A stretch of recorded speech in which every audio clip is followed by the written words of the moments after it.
I'm Kate Tucker and I'm a painter primarily, but recent work has been mixed media paintings with sculptural elements. So originally when I was at art school I was sort of doing a very mixed media, I guess starting with an idea and just mucking around with lots of different ways of making it into a thing.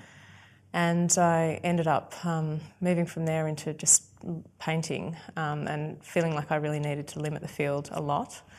And then gradually, I guess it just developed slowly into a more complex kind of interplay between different materials and processes. Art is, it's sort of my primary language. I guess I feel like when I wasn't practicing art, because I came to it a bit later, I always wanted to be an artist, but then I sort of went off into design because I was trying to be practical and I was a bit, I think, intimidated by what I felt being an artist was. But the actual making of art was something that I think I had trouble living without. So I feel as though it's how I get what's in here out, and so it's kind of like really fundamental and essential. I always wanted to be an artist since I was a kid, but I guess I didn't really want to go straight into art school. I felt a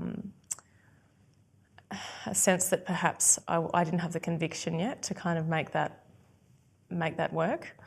And I went and did sort of multimedia design stuff and gained a lot of skills which it really didn't fit me being a designer, but the skills have been actually really very useful, and I think I learnt a really interesting way of thinking around that digital space where there's sort of this endless transferability of everything that you do. Yeah, so I guess in terms of sustaining it, there's that sort of need to get what's in here out, and this idea of everything that you make kind of posing a new set of questions that you really then desperately need to answer in the next body of work. So it rolls on, and I've found that that's always been the case, that there's never a lack of energy or ideas. There's a lack of time, and you need a lot of discipline to try and select where to put your time. But I feel as though it gains its own energy and velocity in a way, and you just kind of follow it.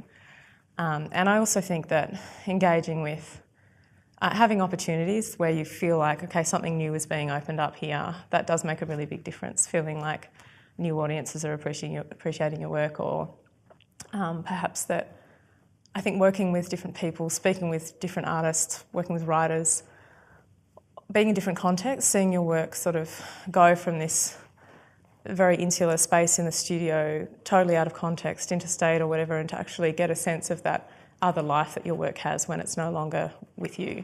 It's also energising, and I feel like that stuff propels you, even though there are periods obviously when it's quite hard and you can overthink what's going on. I feel like that stuff, you've got to know what to really hold and really use, and then you've got to know what to just look away from.